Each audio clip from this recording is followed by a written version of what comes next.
The NFL's witch hunt against the tush push went a little bit too far on Tuesday. I'm going to tell you why this charade has to end coming up next right here on the Locked On Eagles podcast.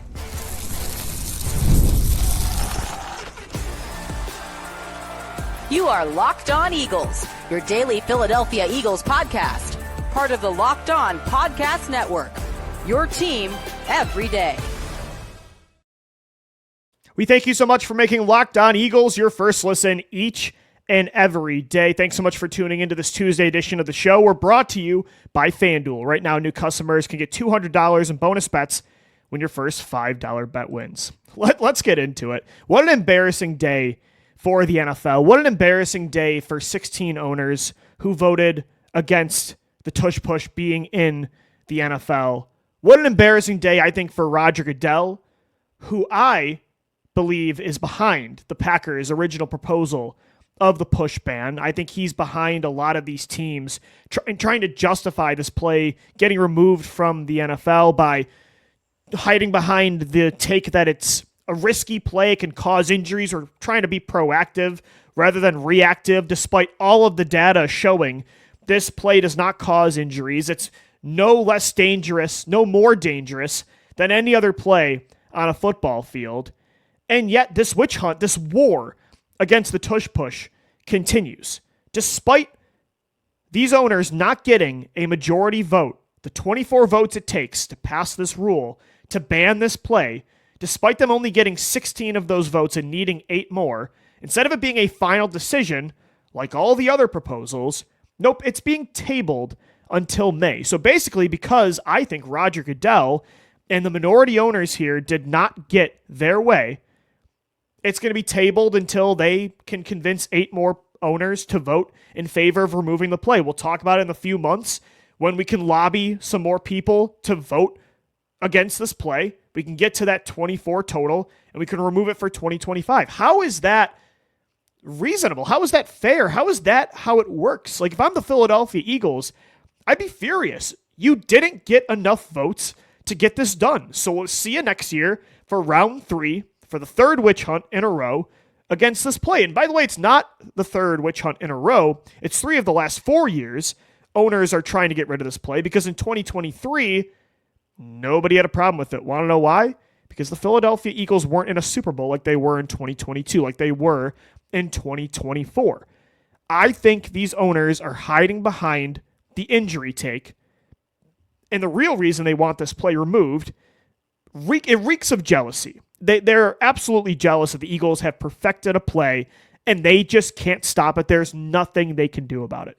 That's really what it is. And it's also that they just don't like the aesthetics of it. A lot of even, Matt LaFleur, the Green Bay Packers head coach, said it doesn't look like a football play, which is ridiculous. If you're removing a play because it doesn't look pretty, I mean, I'm sorry, but that's just not a good enough justification. The injuries are not a good enough justification because the data is not there. So what is it about this play that we're removing? Look, and I've said it on the show before, if the Philadelphia Eagles were running this on 1st and 10, because branding in football, the entertainment value, it does matter. So I do get it to a degree, the aesthetics of it, if the Eagles were abusing this play. But they very rarely run this play. It's only in very certain situations. It's a minuscule thing. It's a minuscule part of the game that does not impact football enough to have this much of a passionate discourse about it, to have this much of a back and forth war over the course of 3 years. Like it's not that important. Again, like I said, like I was getting into, if the Eagles were doing this on 1st and 10, 2nd and 6, because they probably could get away with that and still move the football. If they were doing that and abusing it and running it a high percentage of the time, yeah, then get rid of it. But they only run it in an obvious 3rd and 4th and inches situations, only when they're on the 1 yard line. They rarely even run it. Like if they're on the 2 or the 3, odds are they're giving the ball to Saquon Barkley or they're running another play. Like that's why I don't understand this war against it. I really just think it reeks of jealousy. And if you're really discussing injuries, and that's what a lot of people are hiding behind, if you're really concerned about injuries, then why have we never brought up getting rid of the quarterback sneak? the quarterback sneak is as equal of a dangerous play as this one. Like, there is no difference between these plays outside of two guys pushing the quarterback forward. And I thought the Eagles owner, Jeffrey Lurie, made a really good point today in his press conference, saying that this play is actually more safe than a quarterback sneak because he does have two guys pushing him forward, protecting him, stabilizing him. Whereas a quarterback sneak, there's more spearing going on. It can be a more dangerous play because the quarterback's exposed. And if you're the NFL, the quarterback's your golden goose. They're their golden boy, the first child, the firstborn son. Don't you want to protect the quarterbacks? Like, they're your meal ticket. I thought Lurie made a great point there, and he discussed it today. Like, if there were real concerns about injuries, he too would be in favor of banning the push, like he was in favor of, banning a few years ago the hip drop tackle. I don't think this play is any more dangerous than, are we going to get rid of throwing the football over the middle of the field because that's dangerous? Like, you know what I mean? This is not spearing a player, like, leaving your feet to hit a guy in the head, targeting. I don't think this play is really all that violent. It's no different than any other power football play, like a quarterback sneak or a fullback dive, even any quarterback runs, a read option play. Like, your quarterback's still getting hit. So, I just think all of the reasoning I've been listening to and the hypocrisy of Sean McDermott saying he cares about the player's safety, even though he runs it more than any team that's not Philadelphia. So clearly he doesn't care about players that much, or that's not the priority. He's saying it's a priority now, but not when his team is on the football field. They ran it a ton in the AFC Championship. It didn't work, though. Maybe that's why he's kind of bitter about this play. But yeah, I just think it's embarrassing. I wish people would just come out and say why they don't like the play, and they're not doing it. I do really think, though, Roger Goodell, who said today that he supports the play getting removed, that it could be dangerous in the future with the way the offensive linemen are positioned, blah, blah, blah. I do think he pushed the Green Bay Packers to propose this rule. I obviously think Green Bay was in on it too. They could be bitter that they lost to the Eagles in the playoffs, but I do think Roger Goodell is trying to spread this thing across the league to get rid of the play, and maybe that's also why this was tabled until May, because the commissioner is a big part of that decision. I'm not sure. I'm not 100% sure about how the process works with this voting, but I know they didn't get enough votes today to ban it, and yet this is going to be brought back up in May. Like other decisions that were made today aren't going to be discussed or opened back up in May. So why is this one? I don't know. It feels like a witch hunt against one team, against the Eagles. The rest of the league could do it too. They don't do it. And that's the part I don't get. Like, why, if you're an NFL team, if you see such an effective play that doesn't cause injuries, why would you want to remove that for yourself? Like, you're creating a disadvantage to your own team. If you just kept it simple, like the Eagles do, instead of trying to be cute on 3rd and inches and run a quarterback sneak, or a quarterback play, a passing play, or a run play from the shotgun, or the stupid thing that Baltimore did against Buffalo in the divisional round where they roll Lamar to his right, cut the field in half, instead of just jamming your quarterback up the middle for an inch.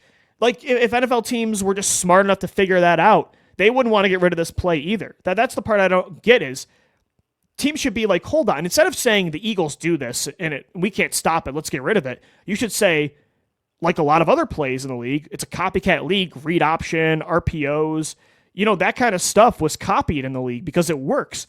Why wouldn't you as another team say, let's implement this in our offense as well? Even if it's not with our quarterback, who's not Jalen Hurts or Josh Allen, but like Baltimore, they use Mark Andrews. Let's use our tight end under center. Let's use a Travis Kelce for Kansas City. That's what these teams should be doing instead of just this constant war. And I'm just over it. And I got news for you. Even if they remove the tush push, the Eagles are still going to be the best short yardage offense in football. Like, the quarterback sneak is not getting banned. And they were very effective with the quarterback sneak when Carson Wentz was the quarterback. They were very effective in 2021, early 2022 when they used the quarterback sneak with Jalen Hurts.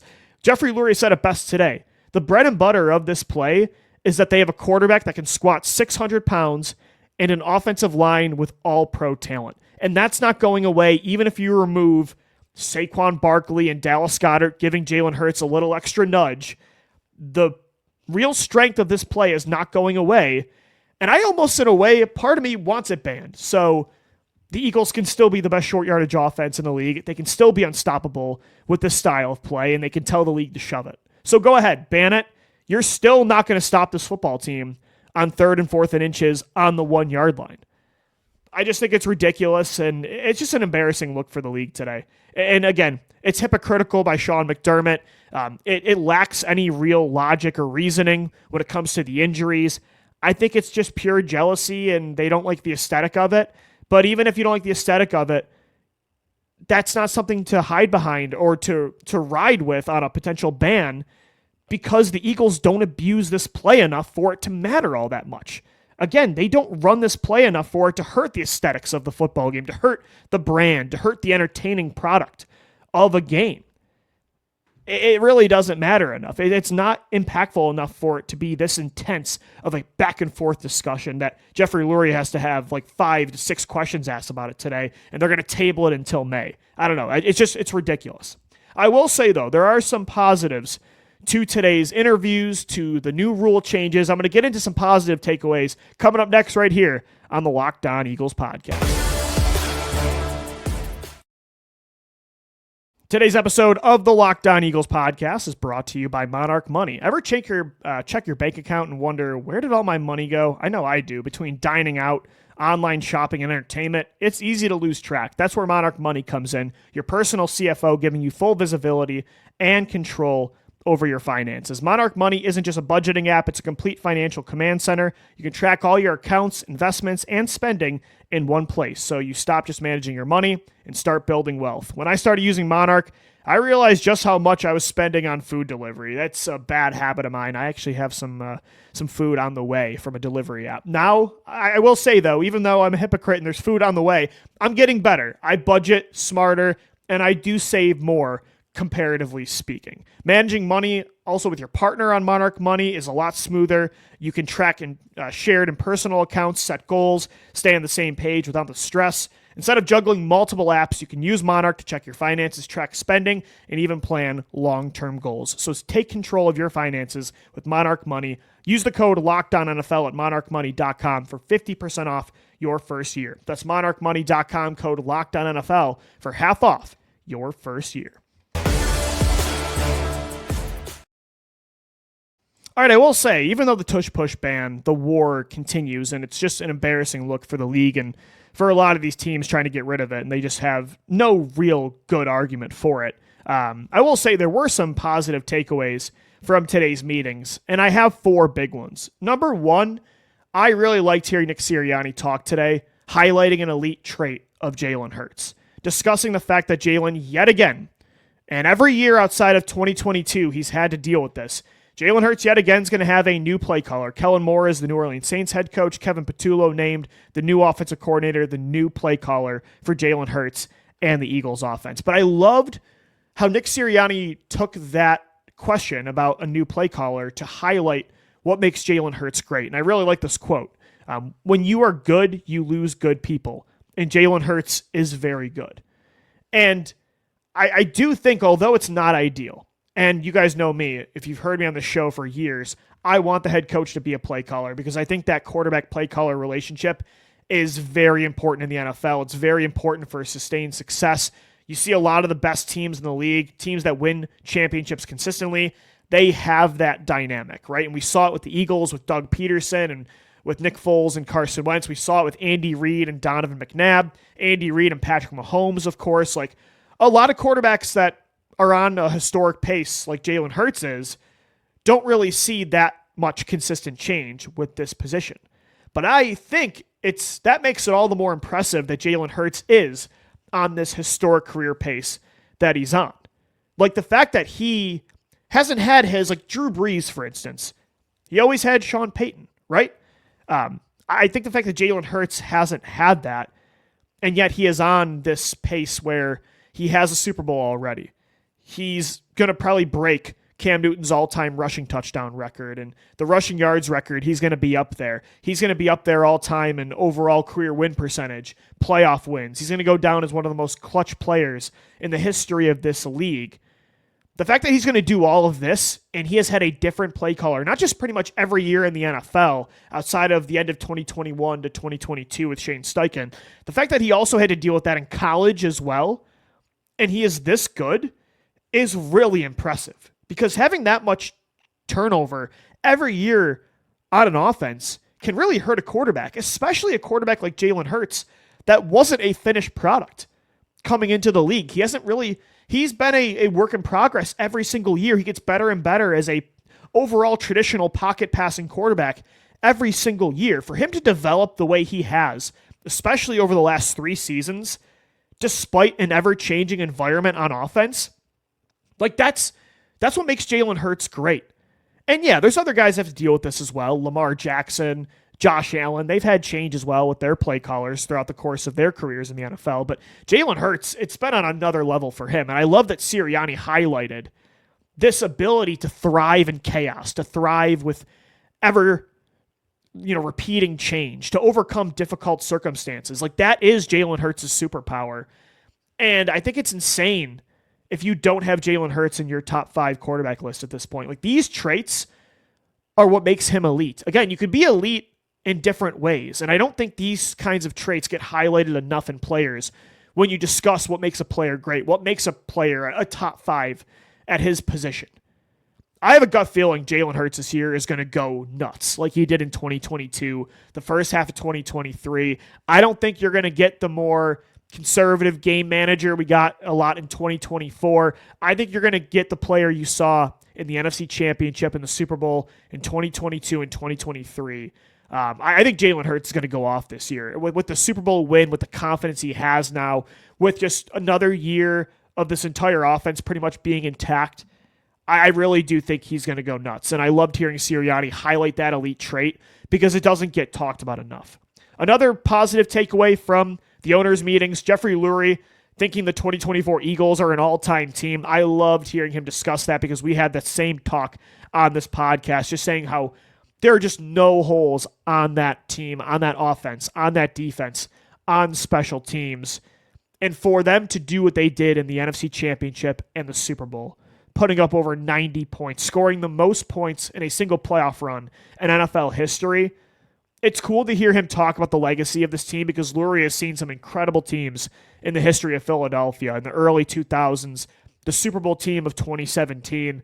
I thought it was really special to hear him kind of reminisce about 2024 and hear him talk about what it's going to take to get back in 2025, how they've learned from mistakes after they won in 2017, how they're aiming more for the long term, how they had to make tough decisions, letting a lot of these middle role players go, these B-plus guys instead of the A-plus guys walk, and how important it is now for Howie Roseman, for Nick Sirianni to develop the next group of those role players. I thought it was great to hear him kind of just tell us what's coming, what the plan is moving forward, but also to look back and just really discuss the historic run this team had. Because I think we didn't spend enough time reminiscing or talking about the historic implications of what that football team did. And to hear the owner talk about that was really special. I say another positive takeaway, number 3, the chain gain. We're now going to an electronic system to find out if a team got a first down. Thank the Lord the NFL finally did this. I've been screaming from the rooftop, from the mountaintop for years that they should do this. The chain gain is just so outdated for the NFL to still be going off the eye test of some old guys on both sidelines and the referees. To use a chain is ridiculous when technology is so advanced, and you see what the NFL is doing with technology, how they have these tracking systems for how fast players are going during the Senior Bowl, during the Combine, the advanced analytics and the camera work, everything they have, the concussion technology they have in helmets. The fact that we were still using a chain and the human eye to decide if a player got a first down or not in very close situations is ridiculous. When you could just put a chip in the football, if it passes the marker, something lights up, or it tells the ref on a wristband or a screen, or if you challenge it, like you can just go to this app or this technology and it'll tell you. Like, it's 2025. The fact that we're just getting this, I'm not going to complain because we finally got it, But I'm thinking to myself, where was this years ago, right? I feel like that about a lot of things the NFL does. I will say, props to the NFL. They eventually always get it done. They make the necessary changes that they have to. But it always takes them a few years longer than it should. Like another takeaway that I loved from the owner meetings is that the NFL is now allowing teams to wear alternate jerseys up to 4 times a year instead of 2. So the Kelly green jerseys can be used 4 times. They're also opening up flexibility when it comes to using alternate helmets with your traditional home and away jerseys. So we could see the Eagles this year rock the black helmet with the white jersey and the black pants. Maybe you do something different with the green jersey. I'd love to see that as well. Maybe a green on green look with the black helmet. Maybe you bring back the white Kelly green jerseys, the white helmet with the green wing. The NFL, they're getting there. They're getting closer to the college ranks when it comes to jerseys. They're getting closer to soccer with those rules. I've been crying about that since 2017, and now they're fixing the first down marker. The overtime rule was changed today as well, so teams will get a chance to possess the ball no matter what in the regular season, not just the playoffs. That never made sense to me either when that rule was proposed in 2022 or when it passed. Like, if you've acknowledged this is a faulty overtime rule, why are you only passing it in the playoffs, but not in the regular season? That made no sense. But the NFL is figuring things out. They just need to stop being a bunch of wimps. Let the Eagles run the tush push. Just leave us alone. Let us have this damn play. And the rest of what they're doing, I really like the direction the league's going. And I thought the owners' meetings were very productive in that way, at least, so far this week. All right, guys, we'll wrap up the show coming up next right here on the Locked On Eagles podcast, getting into a prospect versus prospect challenge as I do every Tuesday and Thursday. I spun the wheel of random prospect names before the show, came up with 2 very interesting day 2 edge rushers who I'd rather have with that second or third round pick. We'll get into it coming up next right here on the Locked On Eagles podcast.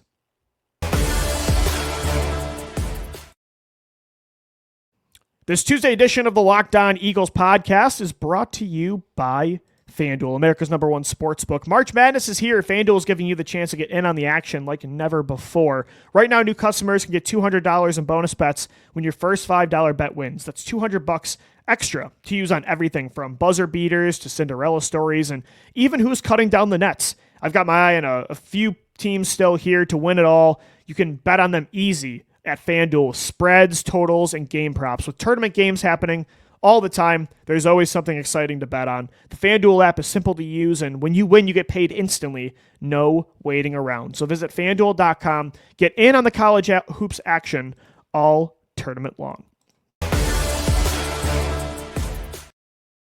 All right, guys, we're wrapping up this Tuesday edition of Locked On Eagles the way we always do during draft season, prospect versus prospect. I spun the wheel of random prospect names before the show, came up with 2 interesting players. This time it's a different theme. So last week we were doing trade-up candidates, players that could be available at 32. Who would you rather have? Today, I wanted to kind of stick on the theme that we had with Mock Draft Monday yesterday, talking about day 2 pass rushers the Eagles could target. Let's say if they go the safety route in the first round, or they take the linebacker route, or the receiver route, or the most likely is the offensive line route. Maybe they want a versatile guard/tackle like a Donovan Jackson from Ohio State or a Gray Zabel from North Dakota State, and they go with an edge rusher or a defensive tackle on day 2. I spun the wheel, and I got 2 really interesting edge rusher names that I personally like. Both of these guys might end up on my guys list next week. So who would you rather have for the Eagles on day 2? Ole Miss edge rusher Jared Ivey or South Carolina edge rusher Kyle Kennard?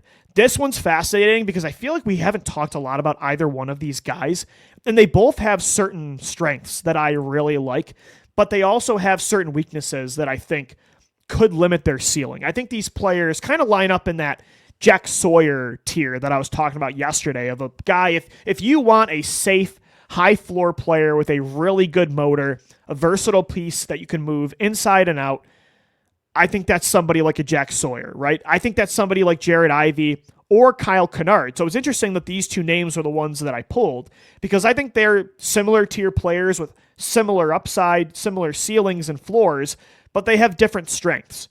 Jared Ivey's a player that I'm fascinated by because you guys know me, wingspan That's something that I really value in an edge rusher. I just think when you have that kind of leverage, when you have an elite wingspan, it's tough to stop you. Even if you are a little limited with explosiveness, maybe with bend, you can make up for it with length, with power. I like that length to also have that player play inside. That's why I liked a long time ago now, 2019, Charles Omenihu coming out of Texas. I think Omenihu reminds me a lot of Jared Ivey as an inside-out tweener. Is he an elite defensive tackle? No. Is he an elite edge rusher? No. But as a rotational piece, Charles Omenihu is a good player on your defensive line. He's a good player for the Chiefs. Jared Ivey, I think, could be that guy for the Eagles. Yes, he's stiff. He's pretty slow coming off the line of scrimmage. His bend isn't great, but his speed to power is a good move. His length and height is ridiculous. His power, his bull rush, especially against guards, is really impressive. He has a high motor, a high effort player that's really good against the run. I think this is a guy that if you want to put him sometimes in some pass rushing situations at defensive tackle, that could help him with mismatches.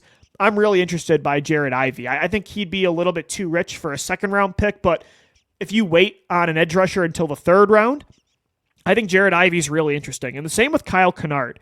High motor player, really powerful. Speed to power is really impressive. I think he has a deeper pass rush bag than Jared Ivey does. I think Kyle Kennard is a more polished traditional edge rusher, a more complete player.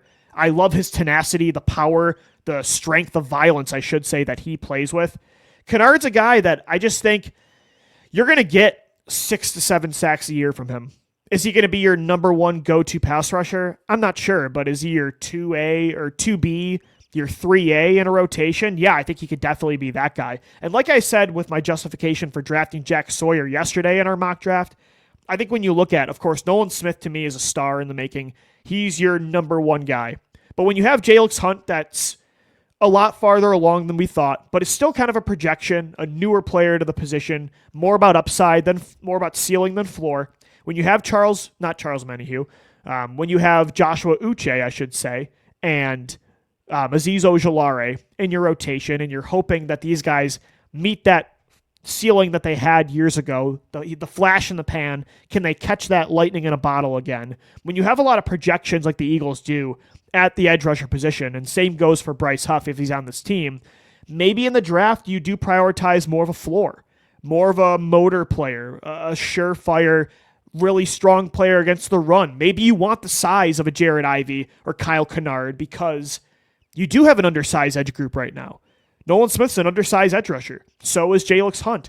I would say Joshua Uche is as well, and Azeez Ojulari. Like, they're not the biggest players in the world. If you're trying to replace Josh Sweat and Brandon Graham's, BG wasn't the biggest player in the world, but he was really good against the run. He was a powerful player. If you're trying to replace that, if you're trying to replace Josh Sweat's size, that more traditional hand-in-the-dirt edge rusher, Jared Ivey is a really interesting player later on day 2.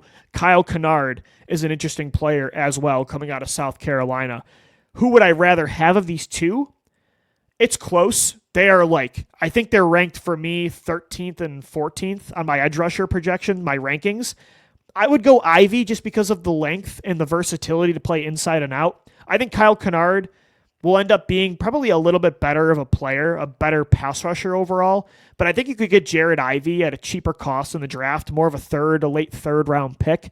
And I just like the strengths he has. I like the power. I like the length. I like that inside out versatility. The motor is there. I would bet on him. And if he can get a little bit better, more as a polished technique pass rusher, he can make up for that slower get off, that lack of a bend because he is such a tall, bigger framed player. I'll take Ivey, but it's really close. I really like Kyle Kennard. These are two guys that we haven't talked about enough. I think both are interesting options for the Eagles on day 2. All right, guys, that's going to do it for today's edition of Locked On Eagles. Thanks so much for making us your first listen each and every day. Make sure you get to know all these prospects with the Locked On NFL Draft Podcast with Keith Sanchez and Damian Parsons. Make them your second listen of the day, part of the Locked On Podcast Network, your team every day. Louis DiBiase signing off. Thanks as always for downloading, watching, and listening, and let's go Birds. Fly Eagles fly. Fight, fight, fight. Keep the tush push alive.